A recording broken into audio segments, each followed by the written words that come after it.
প্রেমিকার রূপ আর প্রেমিকের টাকা দেখে যে প্রেমের শুরু হয়, সে প্রেম আমার কাছে সওদা ছাড়া আর কিছুই নয়। তাতে যদি ভাবো আমি আধুনিকা নই, তাহলে আমি আধুনিকা নই। বিয়ের পরে হঠাৎ করেই অন্য কাউকে ভালোবাসা যদি তোমার কাছে আধুনিকতা হয়, তাহলে বিশ্বাস করো আমি আধুনিকা নই। স্ত্রীর সঙ্গে এক ছাদের তলায় থেকেও যদি স্ত্রীকে লুকিয়ে বান্ধবীদের সাথে ডেটে যাওয়া আধুনিকতা হয়, তাহলে সত্যি আমি আধুনিকা নই।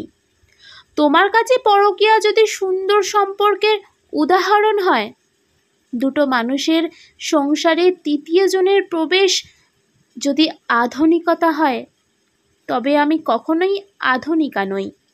একটা সম্পর্কে থাকাকালীন স্বেচ্ছাচারিতায় অন্যজনের হাত ধরে পালিয়ে যাওয়া যদি আধুনিকতা হয়, তবে আমি আদৌ আধুনিকা নই।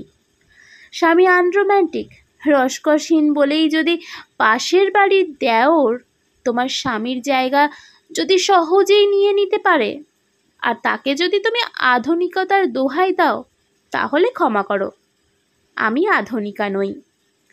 তোমরা যতই পরকীয়াকে আধুনিকতার নামকরণ দাও, আমি আমার সো কল্ড ব্যাকডেটেড চিন্তাধারাতেই বিশ্বাসী। আমার কাছে সম্পর্কের সুন্দর সমীকরণ কখনোই পরকীয়া নয়। পরকীয়া আজীবন শুধু জীবন নিয়ে ছেলে খেলা করছে।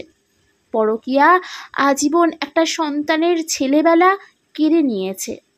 পরকীয়া আজীবন সংসার ভেঙেছে দিবারাত্রি।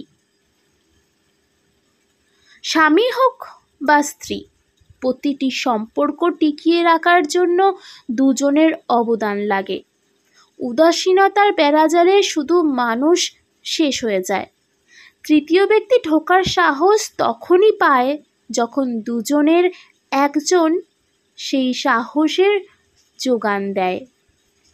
অন্যের পরকীয়া সম্পর্ক দেখলে আমরা যতই আধুনিকতার পরদ লাগাই, নিজের কথা ভেবে দেখো প্রিয়, গা শিউরে উঠবে।